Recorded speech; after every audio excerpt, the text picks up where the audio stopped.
पिछले एपिसोड में हमने देखा था कि शियाओ चैन को एक 3 आई वुल्फ मिल चुका था जिससे वो एक स्टैचू के अंदर से बाहर निकालता है। लेकिन बाहर आने के बाद तो वो वुल्फ बहुत ज्यादा भड़का हुआ था। वो अंधाधुन यहाँ पर शियाओ चैन के ऊपर ही हमला करना शुरू कर देता है। लेकिन शियाओ चैन भी अपनी पावर का इस्तेमाल करते हुए जैसे तैसे उससे कंट्रोल करता है। लेकिन तभी वहाँ पर एक दूसरा बंदा आ चुका था जिसने मास्क वगैरह पहना हुआ था। वो बंदा यहाँ पर आने के बाद सीधा का सीधा शियाओ चैन और उसके वुल्फ के साथ ही भिड़ गया होता है। इसलिए वो दोनों वहाँ पर उस बंदे का मुकाबला करते हैं जिनके बीच काफी जबरदस्त फाइट होती है। लेकिन आखिरकार यहाँ पर शियाओ चैन और उस वुल्फ दोनों ने मिलकर उस मास्क वाले बंदे को हरा दिया था। जिसके बाद यहाँ से ये एपिसोड शुरू होता है। तो इस एपिसोड की शुरुआत में हम उसी बंदे को देखते हैं जिसने सालों को इकट्ठा किया था शियाओ चैन की जान लेने के लिए। वो वहाँ पर शराब पीते हुए अपनी बहन से बातें कर रहा था। अपनी बहन से बातें करते हुए वो उसे अर्थ के बारे में बता रहा होता है क्योंकि हाल फिलहाल तो वो भी हेवन में बैठा हुआ है। अर्थ के अंदर जितनी भी लड़ाई वगैरह हो रही है, लोग कितना ज्यादा एक दूसरे को मार काट रहे हैं, यही सब चीजों के बारे में वो बंदा अपनी बहन को बता रहा था। वो कहता है कि अर्थ पर जितनी भी लड़ाइयाँ वगैरह होंगी उसे तो पहले से ही हेवन ने डिसाइड करके रखा हुआ है और उनकी लड़ाइयों से हमें वैसे भी यहाँ पर कोई फर्क पड़ने नहीं वाला। लोग पैदा होते हैं, बड़े होते हैं, उसके बाद मर जाते हैं। जिस तरह का रूल बनाया गया है जिंदा रहने के लिए, सारे लोग वही तरह के रूल को फॉलो करते हैं। कोई भी उस रूल से ना ही बाहर निकलता है और ना ही बाहर निकलना चाहता है। लेकिन अगर उनमें से कोई ऐसा आ जाए जो इस रूल के खिलाफ हो जाए तो इसका मतलब ये है कि वो सीधा सीधा हेवन को ही चैलेंज कर रहा है और वो हेवन के खिलाफ हो चुका है क्योंकि जिंदा रहने का रूल तो हेवन ने ही बनाया हुआ है और जो भी इंसान ऐसा करे उसे तो खत्म कर देना चाहिए ना। लेकिन अभी तक के वो इंसान जिंदा है। जो सुनकर उसकी बहन कहती है, अच्छा तो अब मैं समझी कि तुम यहाँ पर किसकी बात कर रहे हो, तुम स्काई लॉर्ड की ही बात कर रहे हो ना, कि वो अभी तक की जिंदा है, ना ही वो कहीं मर पाया, ना ही हमें उसकी कोई खबर मिल रही है कि आखिर वो कहाँ जाकर छुप गया। जिस पर वो बंदा कहता है, हाँ बिल्कुल तुम सही कह रही हो, मैं उसे ही ढूंढना चाहता हूँ, लेकिन वो कौन से बिल में घुस गया है पता ही नहीं चल रहा। दूसरी तरफ हम ट्रेजर हाउस का सीन देखते हैं जहाँ पर त्यानलिन ग्रास की बोली लगाई जा रही थी। उसी बोली में सीधा सीधा शियाओ चैन आ जाता है जिसने 10 मिलियन सोने के सिक्के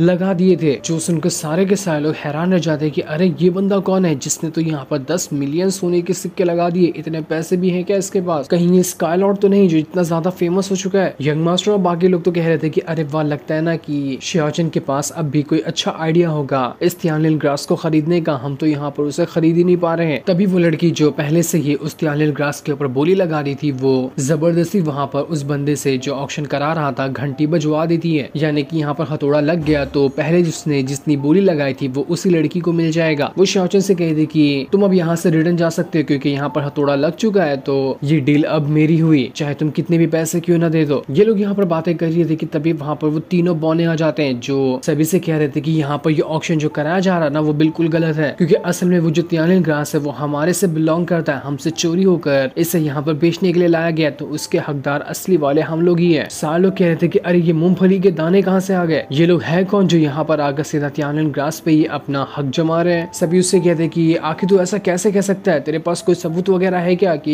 ये ग्रास तेरा ही है। तब वो जो जंगली होता है वहाँ पर यिन और यांग घोस्ट हेड को लेकर आता है जो कि असल में एक जेड की तरह था। उस जेड के ऊपर किसी घोस्ट का सर बना होता है जिसके अंदर से काफी ज्यादा पावर निकल रही थी। किसी को समझ तो नहीं आता कि आखिर ये चीज है क्या, लेकिन जैसे उसने वो जेड को बाहर निकाला था उसके अंदर से जो पावर निकल रही थी वो सीधा का सीधा उसी त्यानलिन ग्रास के अंदर जाने लगती है और जैसे वो पावर उसके अंदर गई थी त्यानलिन ग्रास के अंदर से भी वैसा ही डीमन फेस का ऑरा बाहर निकल कर आता है जो कि ये दर्शा रहा था कि असल में त्यानलिन ग्रास का मास्टर जो है वो वही इंसान होगा जिसके पास वो जेड है और उसी का वो त्यानलिन ग्रास होने वाला है। वो बौने कहते हैं कि अब तुम्हें और क्या सबूत चाहिए, तुम लोगों ने देख ही लिया ना कि हमारे पास जेड है और जिसके पास जेड होता है वही असल में त्यानलिन ग्रास का मालिक होता है, तो फटाफट से लाओ इसे मुझे दे दो क्योंकि ये हमारा ही है। लेकिन तभी वो लड़की जो होती है वो त्यानलिन ग्रास को अपने पास रखते हुए कहती है कि अच्छा ऐसी बात है तो ठीक है, मैं भी देख लेती हूँ कि तुम्हारी औकात है तो आकर मुझसे ये छीन लो क्योंकि अब तो ये मेरा हो गया और जो चीज मेरी हो जाती है वो मैं किसी को नहीं देती। जो सुनकर तो वो तीनों बौने एकदम ज्यादा भड़क चुके थे। उनमें से एक बौना अपना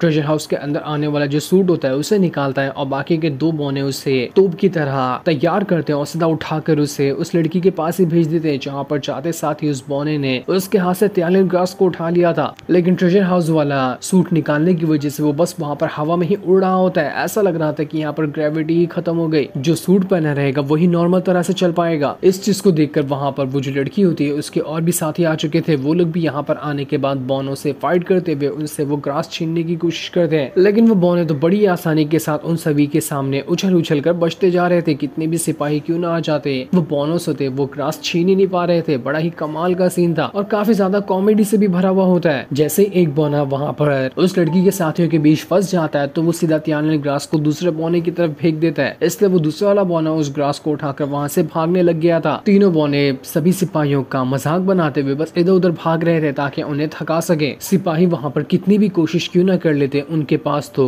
तियानलिन ग्रास आने का नाम ही नहीं ले रहा था। वो बौने बड़े चालू आदमी थे और छोटे भी थे, तो जहाँ मन में आया वहाँ घुस रहे थे। ट्रेजर हाउस में आए बाकी सारे लोग तो बस नजारा देख रहे थे कि कब हमारे पास उड़ते हुए ये तियानलिन ग्रास आ जाए तो हम भी लेकर इसे भाग जाएंगे, क्योंकि ये था ही इतना ज्यादा कीमती कि पूरा ऑक्शन हाउस इसके पीछे पड़ा हुआ था। दूर खड़ा हुआ श्याओचन भी बस यहाँ पर अभी सारी चीजें देख रहा था कि एक बार अगर बौनों के हाथ से वो तियानलिन ग्रास चला गया तब बीच में आएगा श्याओचन, वरना तो बौने अभी भी उसके साथ ही हैं। वो बाद में उनसे वो ग्रास तो ले ही सकता है, इसलिए वो अभी बौनों को ही मेहनत करने देना चाह रहा था। तभी वो जो लड़की होती वो अपने साथियों के साथ मिलकर किसी तरह का फॉर्मेशन बनाना शुरू कर देती है ताकि वो तीनों अपनी पावर का इस्तेमाल करते हुए तीनों बौनों को खत्म कर दे और उसके बाद उनसे वो तियानलिन ग्रास छीन ले। वो लड़की काफी ज्यादा खतरनाक भी लग रही थी। तीनों बंदों ने वहाँ पर अपनी अपनी पावर को एक्टिवेट करते हुए तीनों की पावर को मिला दिया था, जिस वजह से ऑक्शन हाउस के अंदर ही वहाँ पर एक बहुत ही बड़ा फॉर्मेशन तैयार होने लगता है। किसी को कुछ समझ नहीं आ रहा था कि ये क्या हो रहा है। वो जो बुढ़िया होती है वो वहाँ पर कह रही थी कि ये तो बहुत ही ज्यादा पुराना डीमन पपेट फॉर्मेशन है। जब इस फॉर्मेशन का इस्तेमाल किया जाता है तो लोग खुद के बारे में ही भूल जाते हैं कि वो क्या कर रहे हैं क्या नहीं कर रहे। लगता है ये लड़की यहाँ पर इसी फॉर्मेशन का इस्तेमाल करते हुए उन बौनों से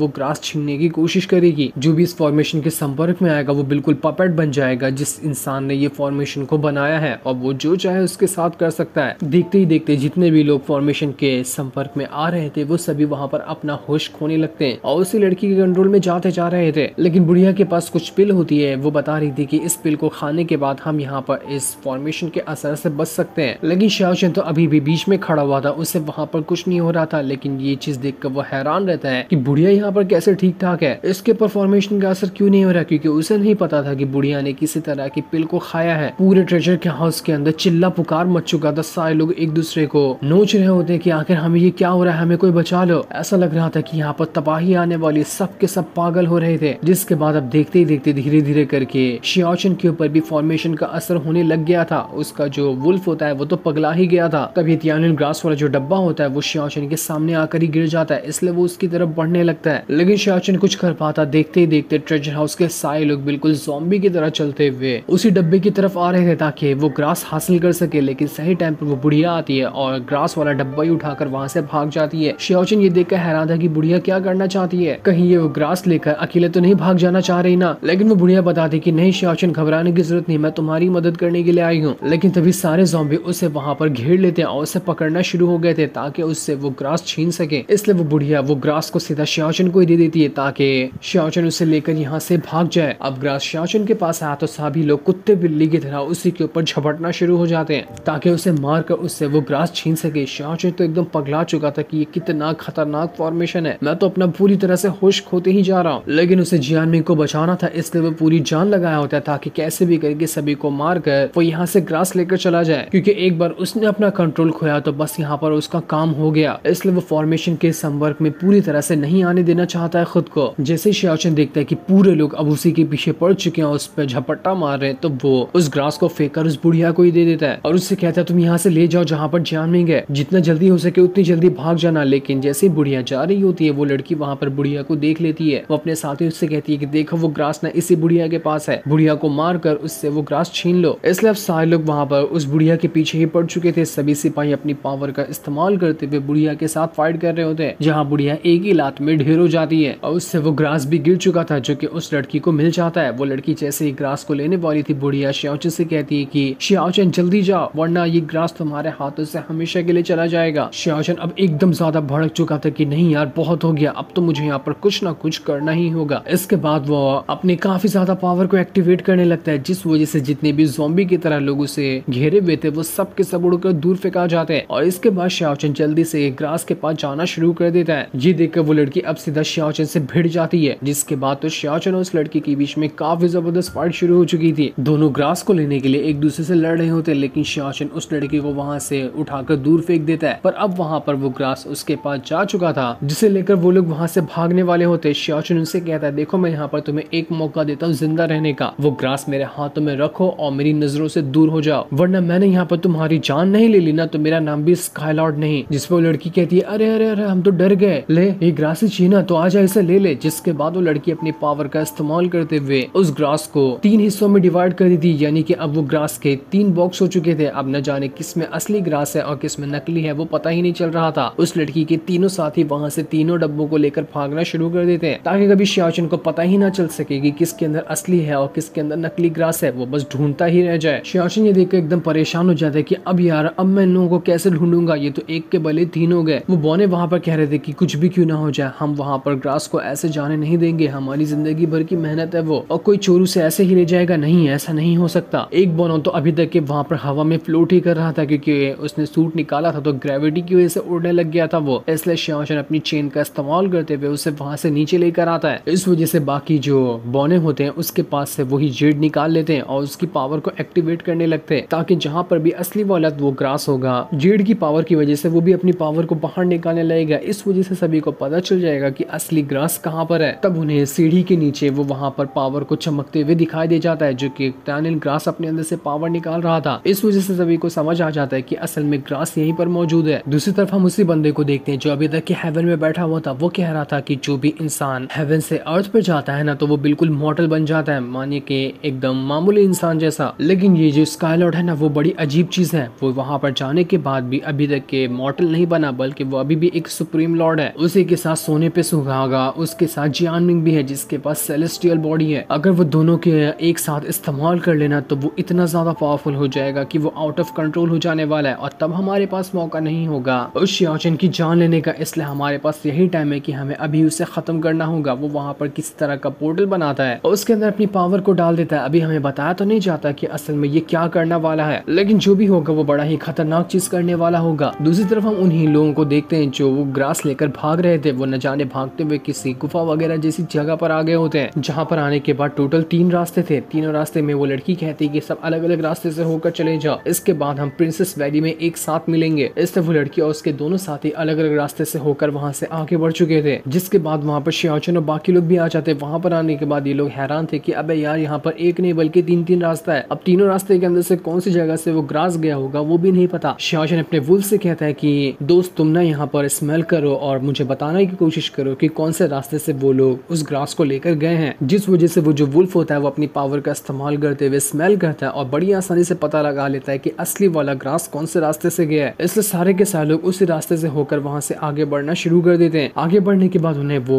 उस लड़की का एक साथी दिखाई देता है जो कि एक डब्बा लेकर भाग रहा था। इसलिए वहां पर स्काई लॉर्ड और बाकी सारे बौने आकर उसे घेर लेते हैं और उससे कहते हैं कि लाओ तुम्हारे पास जो वो टैनिल ग्रास है ना वो हमें दे दो अगर तुम जिंदा रहना चाहते हो तो। जो देखकर वो बंदा घबरा चुका था वो अपने पास से किसी तरह का धमाका करने वाला बॉम्ब निकालता है और उसे सीधा बॉनों की तरफ ही फेंक देता है। लेकिन वो बॉने तो हाथी में दबाकर उस बॉम्ब को खत्म कर देते हैं। उससे कहते हैं कि चल बहुत हो गया तेरा नाटक, फटाफट से वो ग्रास दे आए वरना तो हम यहाँ पर तुझे चीर के आठ कर देंगे। जब वो बंदा इतना कहने के बाद भी नहीं सुनता तो वो तीनों बौने उसके ऊपर कूद जाते हैं और उसके हाथ पैर को काट कर उसे मारना शुरू कर देते हैं ताकि जल्द से जल्द वो ग्रास को उसे दे दे। लेकिन जैसे एक बौने ने उस बंदे की शक्ल देखी थी वो देखकर काफी ज्यादा डर जाता है और डर के वो वहां से पीछे खसक चुका था। न जाने उसने उसके अंदर क्या देख लिया होगा। बाकी बौनों को भी समझ नहीं आता कि इसे क्या हुआ, लेकिन यहाँ पर उन्हें सामने वो ग्रास दिखाई दे रहा था जो कि खाली पड़ा हुआ था। इसलिए दूसरे बौने उस ग्रास के डब्बे पे कूद कर उसे हासिल करने की कोशिश करते हैं। लेकिन वो बंदा तो अब वहां पर उनके ऊपर ही हमला करना शुरू कर देता है। लेकिन तब उसके हमले को खत्म करने के लिए शियाओचन बीच में आ चुका था जो उस बंदे के अटैक को बड़ी आसानी के साथ वहां पर डिस्ट्रॉय कर देता है। लेकिन जब वो बौना उस डब्बे को खोल कर देखता है तो उसकी उम्मीदों पे पानी फिर गया होता है क्योंकि इसके अंदर वो कहता है शियाओचन तेरा ये भेड़िया है, वुल्फ है या कुत्ता है, बिल्ली क्या है। उसकी नाक लगता है ना कि जाम हो गई है, इसलिए उसने सही से नहीं पहचाना कि कहाँ पर असली वाला गया है। ये लोग यहाँ पर कंफ्यूज ही हो रहे थे कि वो बंदा तब तक के वहां पर एक दूसरा धुएं वाला बॉम्ब फोड़कर वहां से भाग निकलता है। बड़ी आसानी से वो बचकर यहाँ से चला गया और बाकी लोग यहीं पर फंस के रह गए। जिसके बाद शियाओचन और बाकियों के साथ सभी के पास वहीं पर आता है जहाँ पर उसे 3 रास्ते दिखाई दिए थे ताकि इस बार असली रास्ते के अंदर से वो जा सके। वहां पर आने के बाद शियाओचन बुढ़िया से कह रहा होता है कि देखो एक रास्ते से हम जा चुके हैं, यहाँ पर बचे हुए 2 रास्ते, एक से मैं जाता हूँ एक से तुम जाओ। जिसपे वो बुढ़िया कहती है ठीक है जैसा तुम कहते हो मैं वैसा ही करूंगी। इसके बाद शियाओचन एक रास्ते से चला जाता है और दूसरे रास्ते से वो बुढ़िया जाने लगती है। जाते वो कह रही थी कि कुछ भी हो जाए मैं तो यहाँ पर उस ग्रास को हासिल करके ही रहूंगी क्योंकि उसके अंदर मैंने अपनी स्पिरिचुअल पावर डाल दी थी तो मुझे पता है कि शायद वो इसी रास्ते में से गया होगा। दूसरी तरफ शियाओचन जैसे ही आगे बढ़ा था उससे सामने वही बंदा दिखाई देता है जो कि उस लड़की का साथी था। वहाँ पर शियाओचन आने के बाद उस बंदे से कह रहा था कि क्या हुआ, आगे रास्ता दिखाई नहीं दे रहा क्या, रुक क्यों गए, भागो भागो और नहीं भागोगे, जहाँ तक भागोगे मैं वहाँ तक के आ जाऊंगा। वो बंदा शियाओचन से कहता है कि आखिर तू मुझे ढूंढा कैसे, तुझे पता कैसे चला कि मैं यहाँ पर आया हूँ। शियाओचन कहता है तुझ जैसे कीड़ों मकोड़ों को पकड़ने का ना मेरा बाएं हाथ का खेल है, इससे चल फटाफट से वो ग्रास अगर तेरे पास है तो मुझे दे दे, वरना मैं यहाँ पर तुझे सच में जान से मार दूंगा, क्योंकि मैं बहुत ज्यादा पहले से गुस्से में हूँ। तभी उस बंदे को वहाँ पर एक बहुत ही भयानक से वुल्फ की परछाई दिखाई देती है, जिसे देखकर तो वो काफी ज्यादा डर चुका था। लेकिन जब वो बाहर आता है वुल्फ तो देखकर हंसने लग जाता है कि अबे ये तो वुल्फ का बच्चा है, मुझे लगा कि यहाँ पर बहुत ही खतरनाक वाला वुल्फ आएगा। वो बंदा शियाओचन से कहता है कि अबे तुझे क्या लगता है कि तू ना इस बचकाने से मुझे यहाँ पर मार देगा, देख अभी मैं कैसे तेरे वुल्फ को फुटबॉल की तरह मार के उड़ा देता हूँ। लेकिन तब वो वुल्फ आगे बढ़ते हुए सीधा खुद को बड़ा करता और बड़ा करने के बाद एक जोरदार झपट्टा उस बंदे के ऊपर मारने वाला था। ये देखकर तो उस बंदे की फटकर 8 या 16 हो गई होती है, जिसके बाद वुल्फ ने तो उसके सीने के ऊपर ही पैर रख दिया था। वो बंदा वहां पर मरने से पहले ये कहते हुए चाहता है कि तुम्हें नहीं पता कि तुम किस इंसान से पंगा ले रहे हो, हमारी जो लीडर है ना वो बहुत ज्यादा खतरनाक है, तुम कभी भी उससे ना वो ग्रास नहीं छीन पाओगे। इतना कहते साथ ही वो बंदा वहां पर अपना दम तोड़ देता है और उसके मरते साथ ही शियाओचन को उस बंदे वाला बॉक्स मिल चुका था जिसके अंदर नहीं पता कि वो ग्रास है भी या फिर नहीं। लेकिन शियाओचन उस बॉक्स को खोल पाता इससे पहले ही ये एपिसोड यहीं पर एंड हो जाता है। Thanks for watching.